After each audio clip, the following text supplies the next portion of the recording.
প্রিয় শিক্ষার্থী, আসসালামু আলাইকুম। শুভ সকাল। সকলে ভালো আছো, সুস্থ আছো।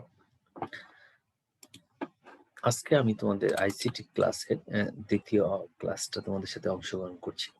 দ্বিতীয় ক্লাসটা হলো যে আমরা আইসিটি যে তথ্য ও যোগাযোগ প্রযুক্তি ওয়েব পেজ ডিজাইন এবং HTML এর ক্লাসটা তোমাদের সাথে আমি শেয়ার করছি। সেক্ষেত্রে আমরা HTML এর পেজের কিছু ধারণা আমরা গত ক্লাসে নেওয়া হয়েছিল যে আমরা আসলে ওয়েব পেজ তৈরি করার ক্ষেত্রে বা একটা ওয়েবসাইট তৈরি করার ক্ষেত্রে কোন কোন বিষয়গুলো বিবেচনায় রাখতে হবে এবং ওয়েবসাইটের সুবিধা অসুবিধার সাথে তোমাদের ধারণা নেওয়া হয়েছে এবং ডোমেন নেম, হোস্টিং এগুলো বিষয়ে আমরা ধারণা নিয়েছি। আমি Mohammad Ehsanul Haque, lecturer, department of ICT, Mohammad Nasir সরকারি মহিলা কলেজ। আমি তোমাদের সাথে আজকে আমরা যে বিষয়টা ওয়েব পেজের দ্বিতীয় ক্লাস নিয়ে আলোচনা করছি যে আমরা কিভাবে ওয়েব পেজ গুলো তৈরি করতে পারবো এবং HTML ব্যবহার করার জন্য কোন কোন বিষয়গুলো আমাদের জানা দরকার সেই বিষয়গুলো নিয়ে আমরা শেয়ার করব। এক্ষেত্রে ওয়েবসাইটের ক্ষেত্রে আমরা যেমন ডোমেন, হোস্টিং, ওয়েবসাইটের সুবিধা অসুবিধা নিয়ে আলোচনা করেছি, এরকম ভাবে আজকে আমরা কিছু গুরুত্বপূর্ণ কয়েকটি বিষয় নিয়ে আমরা আলোচনা করব। একটা ওয়েবসাইট তৈরি করতে হলে তার কিছু হোস্টিং এর ব্যাপার থাকে, সার্ভারের ব্যাপার থাকে এবং এই সংক্রান্ত ওয়েবসাইট গুলো কি কি ধরনের হয়ে থাকে সেটা আমাদের বিষয়গুলো জানা দরকার এবং কিভাবে আমরা ওয়েবসাইট গুলো তৈরি করার ক্ষেত্রে আমরা HTML ব্যবহার করতে পারবো সেই বিষয়গুলো আমরা থিওরি এবং প্র্যাকটিক্যাল অংশে থাকে। সেক্ষেত্রে থিওরি ক্লাসগুলো আমি করব এবং প্র্যাকটিক্যাল পোর্শন গুলো আমি তোমাদের সাথে ক্লাসে অংশগ্রহণ করব। তাহলে আজকের বিষয়ে আমরা গুরুত্বপূর্ণ কয়েকটি বিষয়ের মধ্যে যদি বলি, একটা হলো সার্ভার। তোমরা অনেকেই সার্ভারের নাম জানো, যে সার্ভার নট ফাউন্ড দেখায়, সার্ভার প্রবলেম দেখাচ্ছে, কেন দেখাচ্ছে সেটাও তোমাকে জানা দরকার। কারণ আমি আমার একটা ওয়েবসাইট তৈরি করব বা একটা কলেজের ওয়েবসাইট বা একটা বিশ্ববিদ্যালয়ের ওয়েবসাইট, কেন সার্ভার নট ফাউন্ড দেখায় অথবা সার্ভারে কি কি ধরনের জটিলতা তৈরি হতে পারে সেগুলো বিষয়ে তোমাদের ধারণা থাকা উচিত। তাহলে দেখো, সার্ভার হলো কেন্দ্রীয়ভাবে নিয়ন্ত্রিত অপেক্ষাকৃত বেশি শক্তিশালী কম্পিউটার যেখানে ডেটা এবং সার্ভার সফটওয়্যার সংরক্ষিত থাকে এবং নেটওয়ার্কের মাধ্যমে মাধ্যমে যে অন্য কম্পিউটারকে ডেটা দিয়ে থাকে। মূলত সার্ভারের কাজ হলো সার্ভ করা। সে কেন্দ্রীয়ভাবে নিয়ন্ত্রিত থাকে এবং তার কাজ হলো তার সংরক্ষিত যে ডেটাগুলো বা ইনফরমেশন গুলো আছে সে সার্ভার সফটওয়্যার এগুলোর মাধ্যমে এবং ইন্টারনেটের মাধ্যমে এই তথ্যগুলো তোমার আমার মাঝে তথ্যগুলোকে আদান প্রদান করে থাকে। যেমন আমরা ফেসবুক ব্যবহার করছি, আমাদের ইনফরমেশন গুলো ফেসবুক ওয়েবসাইটে দেওয়া আছে, অথবা গুগল ব্যবহার করছি, ইউটিউব ব্যবহার করছি, এই যে তাদের নিজস্ব সার্ভে তথ্যগুলো দেওয়া থাকে, সেখান থেকে আমরা সার্চ করে ডেটাগুলোকে আমরা খুঁজে বের করতে পারি এবং সে অল্প সময়ের মাঝে আমাদের তথ্যগুলোকে আমাদের সামনে উপস্থাপন করে থাকে। এখন দেখি আমরা ক্লায়েন্ট কি। যে সকল কম্পিউটার সার্ভারে সংরক্ষিত ডেটা ব্যবহার করে তাকে ক্লায়েন্ট বলা হয়। সার্ভার সংরক্ষিত যে ডেটাগুলো ব্যবহার করি আমরা ক্লায়েন্ট হিসেবে তাদেরকে ক্লায়েন্ট বলে থাকি। যেমন আমরা ফেসবুক ব্যবহার করছি, আমরা তাহলে একটা ফেসবুকের ক্লায়েন্ট। ইউটিউব ব্যবহার করছি, সেটাও ক্লায়েন্ট। অথবা গুগল ব্যবহার করছি, সেটাও একটা ক্লায়েন্ট হিসেবে ব্যবহার করা হয়ে থাকে বা বলা হতে পারে। ওয়েব সার্ভার, আমরা যে সার্ভার তৈরি করি, সার্ভারগুলো দেখি, এগুলো সার্ভারগুলো বিভিন্ন ধরনের হয়ে থাকে। তার মাঝে একটা হলো ওয়েব সার্ভার। ইন্টারনেটের সাথে যুক্ত যে সার্ভার ওয়েব পেজ বা ওয়েবসাইট সংরক্ষিত থাকে বা রাখা হয়, মানে ইন্টারনেটের সাথে যুক্ত যে সার্ভারগুলোতে ওয়েব পেজ বা ওয়েবসাইট সংরক্ষিত থাকে বা রাখা হয় তাকে আমরা ওয়েব সার্ভার বলা হয়। তাহলে অনেকগুলো সার্ভারের মাঝে যদি বলি আমরা, ওয়েব সার্ভারটা হলো যেখানে আমরা ওয়েবসাইট সংক্রান্ত তথ্য বা একটা ওয়েবসাইটের ইনফরমেশন গুলো রাখা হয়, তাদেরকে আমরা বলছি ওয়েব সার্ভার। তোমরা পোর্টালের নাম শুনছো। ওয়েব পোর্টাল হলো এমন একটি বিশেষ ওয়েব পেজ যেখানে অনেক উৎস থেকে সংগৃহীত তথ্য বা লিঙ্ক সাজানো হয়ে থাকে। যেমন একটা ওয়েব পোর্টাল যদি বলি, বাংলাদেশ.gov.bd, বাংলাদেশ.gov.bd, এটা একটা ওয়েব পোর্টাল। তাহলে ওয়েব পোর্টালে কি থাকে, একটা বিশেষ ধরনের ওয়েবসাইট বলা হয়ে থাকে যেখানে বিভিন্ন উৎস থেকে সংগৃহীত তথ্যগুলো লিঙ্ক আকারে সাজানো থাকে যাতে একজন ব্যবহারকারী পোর্টাল থেকে তার চাহিদা মতো তথ্যগুলোকে খুঁজে বের করতে পারে।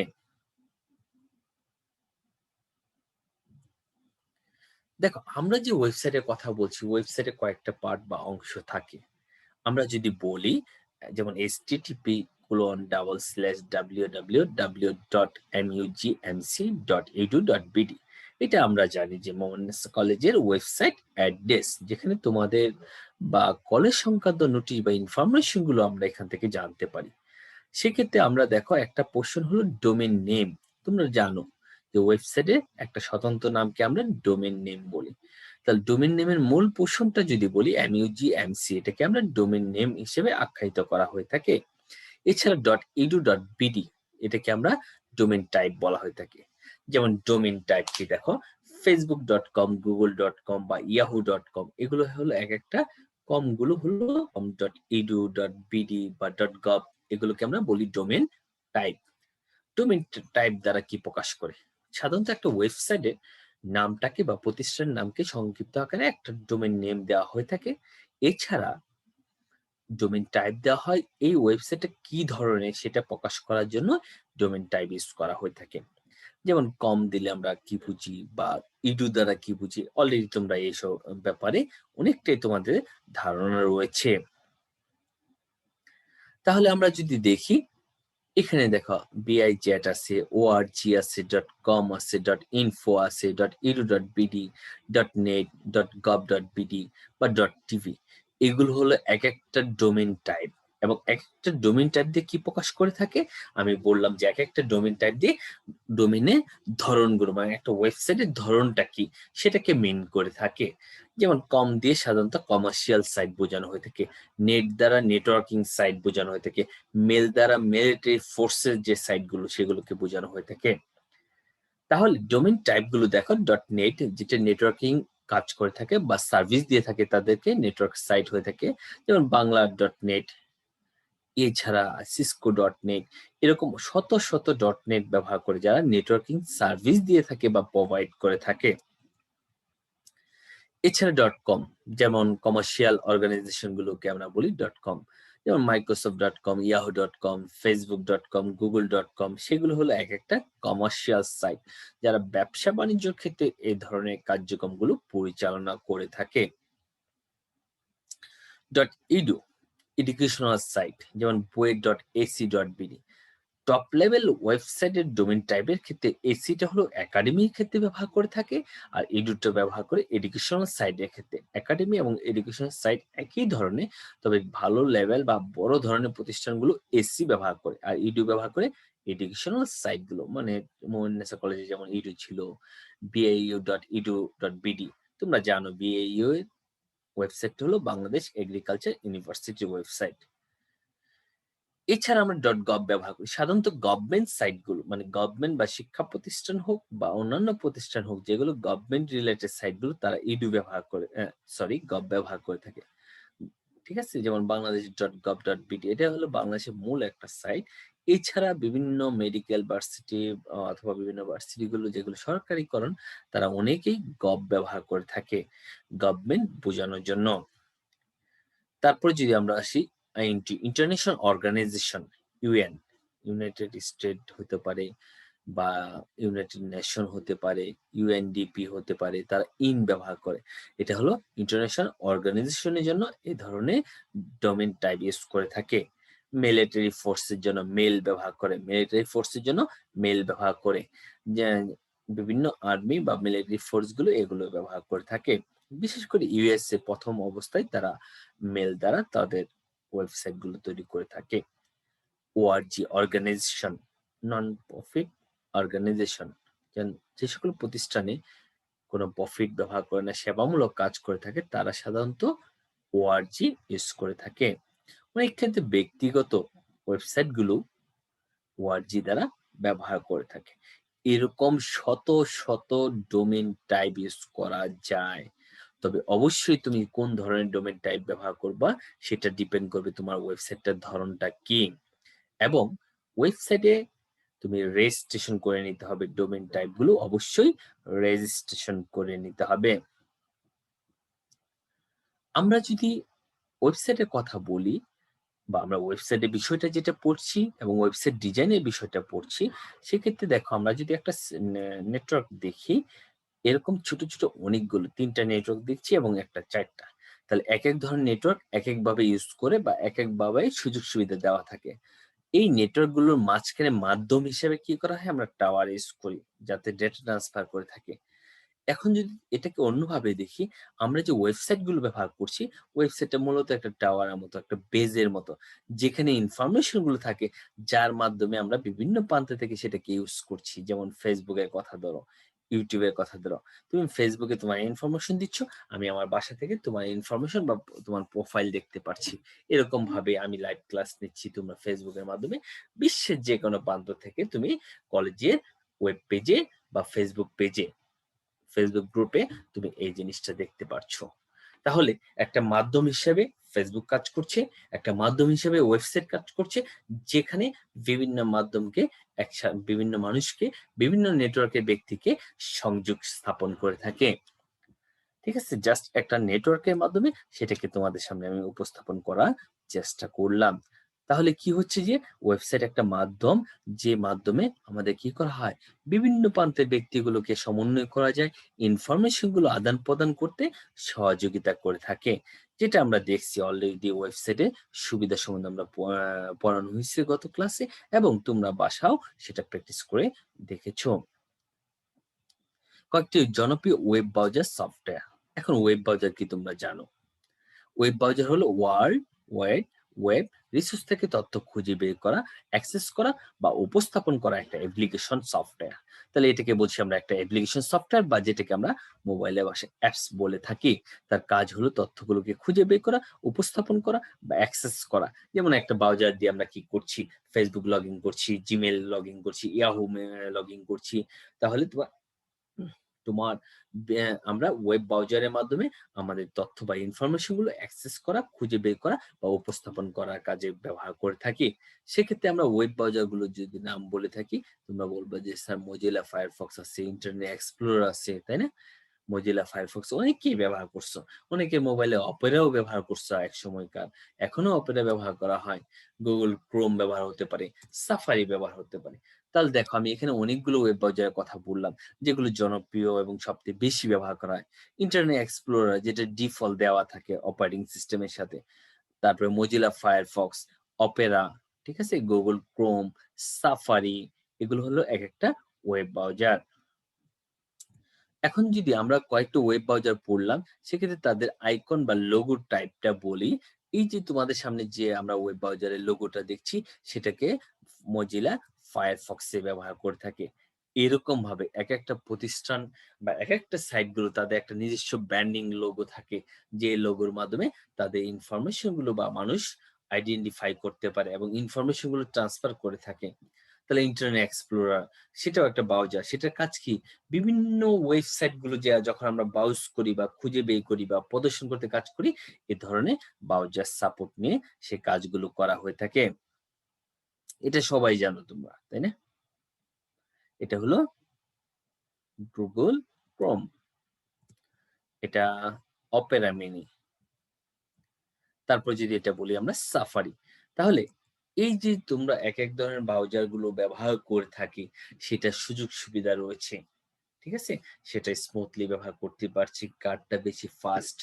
ঠিক আছে? এবং এগুলোকে আমাকে কিনে নিতে হচ্ছে কিনা, এই বিষয়গুলো তোমাদের জানা দরকার। তাহলে আমরা কোনো ওয়েবসাইট ব্যবহার করতে চাইলে, লগইন করতে চাইলে বা কাজ করতে চাইলে, অ্যাক্সেস করতে চাইলে আমাদের এ ধরনের ব্রাউজার ব্যবহার করা হয়ে থাকে। এছাড়া যদি বলি আমরা কয়েকটা ওয়েবসাইটের ক্ষেত্রে দেখো তোমরা, এই ওয়েবসাইট গুলো অলরেডি জানো। yahoo.com, ঠিক আছে? gmail.com। জিমেইল হলো আমাদের ইমেইল অ্যাকাউন্ট যে খুলি, সেটার ক্ষেত্রে জিমেইল ব্যবহার করা হয়ে থাকে। জিমেইলটা হলো গুগলের একটা ইমেইল অ্যাকাউন্টের জন্য একটা ওয়েবসাইট, যার মাধ্যমে আমাদের ইমেইল অ্যাকাউন্ট গুলো করতে পারি। এছাড়া দেখো nu.ac.vd, এটা হলো বাংলাদেশের যে ন্যাশনাল ইউনিভার্সিটি আছে nu.ac.vd, সেটা তাদের নিজস্ব ওয়েবসাইট। এছাড়া যদি আমরা সার্চ ইঞ্জিনের কথা বলি, দেখো আমরা বিভিন্ন ধরনের সার্চ ইঞ্জিন ব্যবহার করে থাকি, যেগুলোর মাধ্যমে আমরা আমাদের তথ্যগুলোকে খুঁজে বের করি। একটা বলতে পারি আমরা yahoo.com, তুমি বলতে পারি infosec.com, এগুলো অনেক সময় অবজেক্টিভ আসে। নিচে কোনগুলো search engine? yahoo.com, infosec, .com, তোমরা সর্বশেষ বলবে altavista.com, ঠিক আছে? এছাড়া তোমরা জানো সবচেয়ে বেশি জনপ্রিয় হলো google.com, যেটাকে আমরা গুগল মামা বলা হয়ে থাকে। গুগল মামা বলার উদ্দেশ্য হলো তার কাছে যা কিছু দরকার, শিক্ষণীয় বলো, যেকোনো কিছু বলো, তার কাছে যদি চাওয়া হয় সে খুব সহজেই আমাদের সামনে উপস্থাপন করে থাকে। তাহলে এখানে আমি তোমাদের ৪ টা সার্চ ইঞ্জিন বলতেছি: yahoo.com, infosec.com, altavista.com এবং google.com। এখন যদি তোমাদেরকে বলা হয় যে বাংলাদেশে একটা সার্চ ইঞ্জিন আছে, সেটার নাম কি? তোমরা ইচ্ছা করলে কমেন্টে লিখতে পারো। তাহলে আমরা যে জিনিসটা দেখতেছি যে এই সার্চ ইঞ্জিন গুলোর মাধ্যমে আমরা কি করি? সার্চ করি, তথ্য বা ইনফরমেশন খুঁজে বের করতে পারি। এখন বলতে পারো যে সে তার নিজস্ব ওয়েবসাইট, কিন্তু সে অন্যান্য ওয়েবসাইটের ইনফরমেশন গুলো সে কিভাবে খুঁজে দিচ্ছে, কত দ্রুত খুঁজে দিচ্ছে এবং এতে তার লাভ, বেনিফিট কি? আমাদের বেনিফিট তো আমি যে জিনিসটা খুঁজে পাচ্ছি না, তার ওয়েবসাইট অ্যাড্রেস জানি না, সেটা আমি তাকে বলছি যে গুগল মামা তুমি আমাকে এটা খুঁজে দাও। সে চাওয়া মাত্রই সে আমাকে তার লিঙ্ক গুলো বা ইনফরমেশন গুলো আমার সামনে উপস্থাপন করছে। যাই হোক, অনেকে কমেন্টে লিখছো। আমাদের যদি বলি সার্চ ইঞ্জিন, যেটাকে বলি আমরা পিপিলিকা.com, সেটাও একটা সার্চ ইঞ্জিন। তাহলে এই সার্চ ইঞ্জিন গুলোর কাজ হলো আমাদের তথ্যগুলোকে খুঁজে বের করা। বিশ্বের বিভিন্ন প্রান্তে ওয়েবসাইটের তথ্যগুলো, ইনফরমেশন গুলো আমার সামনে সে খুঁজে দিচ্ছে। এই যে আমরা ওয়েবসাইটে ব্যবহার করছি, সার্চ ইঞ্জিন ব্যবহার করছি, বিভিন্ন ধরনের ব্রাউজার সাপোর্ট নিচ্ছি, যেগুলোর মাধ্যমে ওই ব্রাউজারগুলোর মধ্যেই আমরা ওয়েবসাইটগুলোকে প্রদর্শন করতে পারি। মূলত ওয়েবসাইটটা তৈরি করা হয়, কিন্তু সেটা প্রদর্শন করার জন্য কি দরকার? একটা ওয়েব ব্রাউজার দরকার। আমরা যেমন মোবাইল ব্যবহার করছি, মোবাইলে ইনফরমেশন গুলো যখন টাচ স্ক্রিন কাজ করি, ওই সময় তার জন্য যেমন একটা ডিসপ্লে দরকার। ডিসপ্লে না থাকলে সেটা ইউজ করতে পারবো না। এরকম ভাবে ওয়েব ব্রাউজার না থাকলে আমরা যে সাইট গুলো তৈরি করছি সেটা ইউজ করতে পারবো না বা ব্যবহার করতে পারবো না। এই যে আমরা ইন্টারনেট ব্যবহার করছি, ওয়েবসাইট ব্যবহার করছি, সার্চ করছি, সেটার জন্য একটা গুরুত্বপূর্ণ অংশ ইন্টারনেট প্রটোকল। ইন্টারনেট প্রটোকলটা হলো যে আমরা যে ওয়েবসাইট গুলো ব্যবহার করছি সেটা কিভাবে কাজ করছে দেখো। এক কম্পিউটার থেকে এক কম্পিউটারে যোগাযোগের নির্দিষ্ট নিয়ম নীতিকে প্রটোকল বলা হয়। এক কম্পিউটার থেকে এক কম্পিউটারে যে নির্দিষ্ট যোগাযোগের নিয়ম থাকবে সেই নিয়মকে ওয়েব প্রটোকল বলা হয়। যেমন দেখো, আমি যদি তোমাকে ফোন দিতে চাই তাহলে তোমার নাম্বার ডায়াল করতে হবে।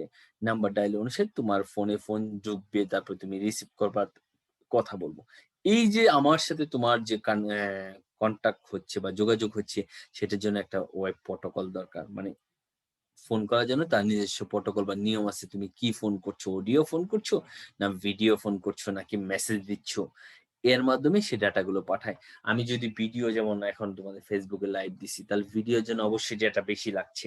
অডিওর জন্য একরকম লাগছে।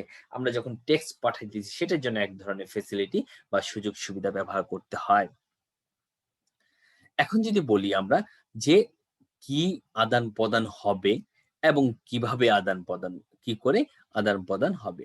তাহলে শুধুমাত্র ওয়েব প্রোটোকল যে এরকম যে না কম্পিউটার থেকে কম্পিউটারের নিয়ম নীতি না, সেখানে কি আদান-প্রদান হবে? এই যে একটু আগে বললাম, তোমরা আমার কথাগুলো শুনতেছো, না ভিডিও দেখছো, ভিডিও যাচ্ছে, নাকি টেক্সট যাচ্ছে, লেখাগুলো যাচ্ছে। যেমন আমি ক্লাসগুলো যদি তোমাদের জাস্ট লেখা লিখে ওয়েব আমাদের Facebook এর পেজে দিয়ে দেওয়া হতো, তাহলে তোমরা বুঝতা একরকম। আবার যদি সেটাকে আমরা শুধু অডিও দেওয়া হতো সেটা একটা বুঝতা একরকম। আর ভিডিও দিলে সেটা বুঝবা একরকম। আর লাইভ নিলে সেটা বুঝতেছো একরকম। ঠিক আছে? কারণ তোমাদের লাইভ হলে তোমরা এখানে পড়া বা দেখার অ্যাক্টিভনেস টা বেড়ে যায় এবং তোমাদের আগ্রহটাও বাড়ে, তোমরা বুঝতে পারো। আচ্ছা, তাহলে আমরা যে ওয়েব প্রোটোকল ব্যবহার করছি, এরকম অনেকগুলো প্রোটোকল আছে যে নিয়মগুলো মেইনটেইন করে থাকে। যেমন এফটিপি, ফাইল ট্রান্সফার প্রোটোকল। এই ডিভিশন গুলো একটু তোমাদের মনে রাখতে হবে বা মুখস্থ করতে হবে। কারণ এগুলো লাগবে। এফটিপি হলো ফাইল ট্রান্সফার প্রোটোকল। তারপর যদি বলি পোস্ট অফিস প্রোটোকল, আমরা পোস্ট অফিস প্রোটোকল। তারপরে যদি বলি আমরা SMTP, simple mail transfer protocol, simple mail transfer protocol. VoIP, voice over internet protocol. আমরা বলি যে ভিআইপির মাধ্যমে আমরা দেশে থেকে বাইরে অনেক ব্যক্তির সাথে যোগাযোগ করার ক্ষেত্রে ভিআইপি কল ব্যবহার করা হচ্ছে। তারপরে দেখো টিসিপি, দেখো আমি টিসিপি ট্রান্সমিশন কন্ট্রোল প্রোটোকল। তাহলে এগুলো হলো একটা প্রোটোকল। যে প্রোটোকলের মাধ্যমে কি করা হয়? এদের মাঝে আন্তঃসংযোগ করতে ফাইল যাবে, না মেসেজ যাবে, না ভয়েস যাবে, এগুলো কন্ট্রোল করা হয়। কারণ একেক ধরনের ডেটাগুলো ট্রান্সমিশন স্পিড, ক্ষমতা, এমবি, তারপর সকল কিছু পরিমাণে কিছু ভেরিয়েশন বা আপ ডাউন হয়ে থাকে। এছাড়া একটা দেখো নিয়ম নীতি আছে, যেমন একটি অ্যাপ্লিকেশন লেভেল প্রোটোকল যা ওয়েব সার্ভার বা ক্লায়েন্ট কম্পিউটারের মধ্যে ডেটা আদান প্রদান করে থাকে। এটা একটা অ্যাপ্লিকেশন লেভেল প্রোটোকল, যেটা কাজ হলো সার্ভার এবং ক্লায়েন্ট, মানে ফেসবুকের যে সার্ভার, গুগলের যে সার্ভার এবং আমার ল্যাপটপ বা মোবাইল, এই সার্ভার ক্লায়েন্টের মাঝে একটা যোগসূত্র তৈরি করে থাকে। ঠিক আছে? যেটা এইচটিটিপি কে জানি আমরা হাইপার টেক্সট ট্রান্সফার প্রোটোকল। তোমরা অনেকেই দেখে থাকতে পারো, যখন আমরা www.facebook.com লিখি দেখবো উপরে চলে আসে মোবাইল, ল্যাপটপে বা কম্পিউটারে এইচটিটিপি চলে আসে, যেটাকে আমরা বলছি হাইপার টেক্সট ট্রান্সফার প্রোটোকল। এছাড়া কিছু এফডিবিশন তোমাদের জানা দরকার, যেমন আইএএনএ, ইন্টারনেট অ্যাসাইন নাম্বার অথরিটি। আমরা কি করি? আইপি অ্যাড্রেস পড়ছিলাম গত ক্লাসে, যে প্রত্যেকটা কম্পিউটার ইন্টারনেটে যুক্ত হলে একটা নির্দিষ্ট ঠিকানা থাকে, সেই ঠিকানাকে আমরা আইপি অ্যাড্রেস বলে থাকি, যেটাকে আমরা ইন্টারনেট অ্যাসাইন নাম্বার অথরিটি বলে থাকি। এছাড়া আইসিএএনএন, internet corporation for assign names and number, internet corporation for assign names and number. তার কাজ হলো সে নামটাকে অ্যাসাইন করবে এবং নাম্বার অ্যাসাইন করবে। নাম কি? একটা ওয়েবসাইটের নাম। ওয়েবসাইটের জন্য একটা তার আইপি অ্যাড্রেস থাকবে, সেই আইপি অ্যাড্রেসকে আমরা বলছি নাম্বার। তাহলে নেম এবং নাম্বার, যখন আমরা কোনো ওয়েবসাইটকে রেজিস্ট্রেশন করি, সেটার জন্য তোমাকে একটা নাম সিলেক্ট করতে হবে এবং তার আইপি অ্যাড্রেস সিলেক্ট করতে হবে। ঠিক আছে? সেটাকে আমরা নেমস অ্যান্ড নাম্বার বলে থাকি।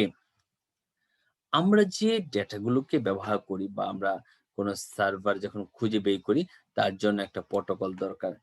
যেটাকে আরেকটা অংশ দরকার, যেটাকে ইউআরএল বলা হয়। মানে একটা ঠিকানা দরকার। তাহলে ওয়েব পেজকে প্রদর্শন করতে ওয়েব ব্রাউজারের ঠিকানা নির্দিষ্ট করে দিতে হয়। কারণ আমরা গুগল খুঁজতে যাচ্ছি, সেই ঠিকানা যদি আমরা ইয়াহু দিই, তাহলে তো আর গুগল আসবে না, ইয়াহু আসবে। তাহলে একটা নির্দিষ্ট ঠিকানা দিতে হয়। সেই ঠিকানাকে বলছি আমরা কি? ইউআরএল, যেটা ইউনিফর্ম বা ইউনিভার্সাল রিসোর্স লোকেটর। ইউনিফর্ম বা ইউনিভার্সাল রিসোর্স লোকেটর। ইউআরএল এ ৪ টা পার্ট থাকে। একটা হলো ওয়েব প্রোটোকল থাকে, আরেকটা অংশ থাকে domain, web server name, domain name, host name বা কম্পিউটার নেম। এছাড়া server directory, folder name, directory path এবং এইচটিএমএল ফাইল নেম এবং ডকুমেন্ট নেম। তাহলে এই ৪ টা পোরশন থাকতেছে। তাহলে আমরা কি পাচ্ছি? ওয়েব প্রোটোকল থাকে। তাহলে ওয়েব প্রোটোকল কি? তোমরা একটু আগে পড়ছি আমরা। ওয়েব প্রোটোকলটা হলো যে কি থাকছে? এইচটিটিপি কে আমরা এখানে ওয়েব প্রোটোকল বলছি। তাহলে তোমার এই অংশটাকে আমরা ওয়েব প্রোটোকল বলি। ঠিক আছে? আমরা এইচটিটিপি কে আমরা ওয়েব প্রোটোকল বলছি। তারপর mugmc.edu.vd, এটাকে আমরা ডোমেইন নেম বলতে পারি। এখানে অনেক সময় হোস্ট নেম থাকতে পারে, সার্ভার নেম ব্যবহার করা হতে পারে। ঠিক আছে? আর এখানে সার্ভার ডিরেক্টরি, আমরা ফটো হাইফেন গ্যালারিকে আমরা সার্ভার ডিরেক্টরি বলছি বা ফোল্ডার নেম বলছি, এবং আদার্স দিয়ে আমরা যখন এইচটিএমএল লিখছি, এটা ফাইল নেম এবং ডকুমেন্ট নেম বলছি। তাহলে ডকুমেন্টটা হলো আদার্স ডট এইচটিএমএল। ডকুমেন্ট নেমগুলো সাধারণত এইচটিএমএল ব্যবহার করলে সেখানে ডট এইচটিএমএল অথবা ডট এইচটিএম ব্যবহার করা হয়ে থাকে। তাহলে এই ইউআরএল এর ৪ টা পোরশন আমরা বলছি ওয়েব প্রোটোকল, যেটা এইচটিটিপি বলছি, সার্ভার নেম বা ডোমেইন নেম বলছি mugmc.edu.bd, ফটো হাইফেন গ্যালারিটাকে বলছি আমরা ডিরেক্টরি পাথ, এবং আদার্স.html কে বলছি আমরা এইচটিএমএল ফাইল নেম বা ডকুমেন্ট নেম।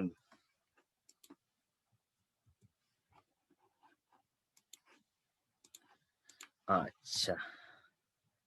হ্যাঁ, প্রিয় শিক্ষার্থীরা, তোমরা যদি তোমাদের কোনো কোয়েশ্চেন থাকে নিচে মন্তব্যগুলো লিখতে থাকো। আমি চেষ্টা করব আজকে দেওয়ার জন্য, না হয় নেক্সট ক্লাসে তোমাদের আমি এটা সলিউশন দিব। আচ্ছা, আমরা যে ওয়েবসাইট গুলো ব্যবহার করছি, বেশ কিছু ওয়েবসাইটের ব্যবহারের ক্ষেত্রে আমরা ওয়েবসাইটের শ্রেণীবিভাগটা যদি বলি, যেমন আমরা সব ওয়েবসাইট কি একই ধরনের ইনফরমেশন দিচ্ছে? তোমরা বলবে না স্যার, অবশ্যই একই ধরনের ইনফরমেশন দিচ্ছে না। কি দিচ্ছে তাহলে? তারা দিচ্ছে হলো এডুকেশনাল সাইট, যেটা মোমেন্টনেসের জন্য তাদের এক ধরনের দিচ্ছে, অথবা Facebook দিচ্ছে এক ধরনের। এরকম একেক ধরনের ওয়েবসাইট একেক ধরনের সুযোগ সুবিধা দিয়ে থাকে। তাহলে ব্যবহার ভিত্তিতে ওয়েবসাইটের শ্রেণীবিভাগ যদি আমরা দেখি, তাহলে কি বলবো? একটা হলো আর্কাইভ সাইট। আর্কাইভ সাইট এইসব সাইটে পুরনো বিভিন্ন গুরুত্বপূর্ণ তথ্যাদি সকলের ব্যবহারের জন্য জমা রাখা হয়। এখানে পুরনো তথ্য বা গুরুত্বপূর্ণ তথ্যগুলো সকলের কাছে এখানে জমা রাখা হয়। ইন ই-কমার্স সাইট, পণ্য বিক্রয়ের জন্য এই সাইট তৈরি করা হয়। এতে পণ্য বিক্রয়ের জন্য আমরা এই সাইট তৈরি করি। কিন্তু ইলেকট্রনিক পণ্য কেনা-বেচা বেশি হয়ে থাকে। এখনকার এই করোনাকালীন সময়ে দেখা যাচ্ছে কি, আমাদের ই-কমার্স সাইটের মাধ্যমে অনেক ধরনের কেনা-বেচা, সেটা খাবার দ্রব্য হোক অথবা অন্যান্য আমাদের প্রয়োজনীয় দ্রব্যগুলো হোক, সেগুলো কেনা-বেচা হয়ে থাকে। ডাটাবেস সাইট, এই ধরনের সাইট সাধারণত নির্দিষ্ট ডাটাবেজে কনটেন্ট খোঁজা এবং প্রদর্শনের জন্য ব্যবহার করা হয়। যেখানে বিভিন্ন তথ্য বা ইনফরমেশন কনটেন্ট গুলো রাখা হয়, তাদেরকে বলছি আমরা ডাটাবেস সাইট, যার মাধ্যমে আমরা কনটেন্ট গুলো খুঁজে বের করে প্রদর্শন করতে পারি। ডেভেলপমেন্ট সাইট, সফটওয়্যার উন্নয়ন, ওয়েব ডিজাইনের প্রকৃতির জন্য বিভিন্ন রিসোর্স এবং তথ্য এইসব সাইটে থাকে। বিভিন্ন সফটওয়্যার যারা তৈরি করে বা ওয়েব পেজ ডিজাইন করে, তাদের তৈরিকৃত অংশগুলো ডেমো হিসেবে তাদের সাইটে দিয়ে থাকে। সেগুলোকে বলছি আমরা ডেভেলপমেন্ট সাইট। ডিরেক্টরি সাইট, এই ধরনের সাইটগুলো বিভিন্ন কনটেন্ট ক্যাটাগরি বা সাব ক্যাটাগরি আকারে প্রদর্শন করে থাকে। এখানে বিভিন্ন ধরনের কনটেন্ট মানে তথ্য বা ইনফরমেশন গুলো ক্যাটাগরি এবং সাব ক্যাটাগরিতে আকারে প্রদর্শন করে থাকে। ডাউনলোড সাইট দেখো, তাহলে আমাদের ডাউনলোড সাইটের যদি অংশটা দেখি, আমরা কি আসতেছে? সফটওয়্যার, ওয়ালপেপার, বিভিন্ন জিনিসপত্রগুলো, হ্যাঁ? বিভিন্ন ধরনের ইনফরমেশন গুলো বা ছবিগুলো, জিনিসগুলো আমরা কি করতে পারি? ডাউনলোড করতে পারি। অনেক সময় আমরা গুগলের মাধ্যমে দেখা যায় ওই সাইট থেকে আমরা ভিডিও ডাউনলোড করছি, অডিও ডাউনলোড করছি, অথবা ছবি ডাউনলোড করছি। তাহলে এদের কাজ হলো ওয়ালপেপার, ছবি, এগুলো ডাউনলোড সাইটে দেওয়া থাকে। কিছু ডাউনলোড সাইট আছে ফ্রি, আবার কিছু আছে পেমেন্টের মাধ্যমে তাদের ইনফরমেশন গুলো ডাউনলোড করতে হবে। গেম সাইট, এরকম সাইটগুলো একেকটি নিজের কম্পিউটার বা গেমের বিচরণ ক্ষেত্র হয়ে যায়। এ সকল সাইটে সরাসরি গেম খেলতে পারি আমরা। কিছু সাইট আছে যেখান থেকে আমরা সরাসরি গেম খেলতে পারি। ইনফরমেশন সাইট, এ সকল সাইটগুলো বিনামূল্যে তথ্য পাওয়া যায়। আমরা বিনামূল্যে ইনফরমেশন সরি বিনামূল্যে তথ্য বা ইনফরমেশন গুলো আমরা এখান থেকে নিতে পারি। নিউজ সাইট, বিভিন্ন নিউজ বা পত্রিকাগুলো এই ধরনের সাইটগুলো পরিচালনা করে তাদের তাৎক্ষণিক তথ্যগুলো বা সংবাদগুলো পরিবেশন করে থাকে। আমরা ওয়েবসাইট করার ক্ষেত্রে একটা গুরুত্বপূর্ণ হলো হোস্টিং বা ওয়েব হোস্টিং বলা হয়। আমি ওয়েবসাইট তৈরি করলে হবে না, এটা নির্ভরযোগ্য কোনো সার্ভারে রাখতে হবে। তাহলে দেখো, যে সার্ভার ওয়েবসাইটকে হোস্ট করা হয় তাকে ওয়েব সার্ভার বলা হয়। ওয়েব পেজ তৈরি করার পর কোন ওয়েব সার্ভারে ওয়েব পেজ সংক্রান্ত সকল ডেটা বা ইনফরমেশন সংরক্ষণ রাখার প্রক্রিয়া বা পদ্ধতিকে আমরা ওয়েব হোস্টিং বলে থাকি। তাহলে একটা ওয়েব হোস্টিংটা হলো যে আমরা যে ওয়েবসাইট তৈরি করলে হবে না, সে যে সার্ভারে রাখবো সেখানে সকল ডেটা বা ইনফরমেশন সংরক্ষণ রাখার প্রক্রিয়া বা পদ্ধতিকে আমরা হোস্টিং বলছি। হোস্টিং এর ক্ষেত্রে কি বিষয়গুলো তোমাকে বিবেচনা রাখতে হবে? একটা হলো প্রতিদিন ব্যাকআপ। তারা প্রতিদিন ব্যাকআপ রাখছে কিনা। ব্যাকআপটা হলো এক্সট্রা ভাবে তোমার ডেটাগুলোকে সংরক্ষণ রাখছে কিনা। কোন কারণে তোমার সার্ভার যদি ফল্ট করে, যেন আমরা ডেটাগুলোকে রিকভারি করতে পারি। সেটাকে বলছি আমরা প্রতিদিন ব্যাকআপ। ২৪ ঘন্টা সাপোর্ট দিচ্ছে কিনা। কারণ আমি তার কাছে যে ভাড়া নিচ্ছি অংশটা, যেকোনো সময় সমস্যা হলে যেন সে আমাকে তাৎক্ষণিক সার্ভিসটা দিয়ে থাকে, সাপোর্ট দিয়ে থাকে, সেটা দিচ্ছে কিনা বিবেচনা করতে হবে। ইমেইল সার্ভিসের সুবিধা আছে কিনা।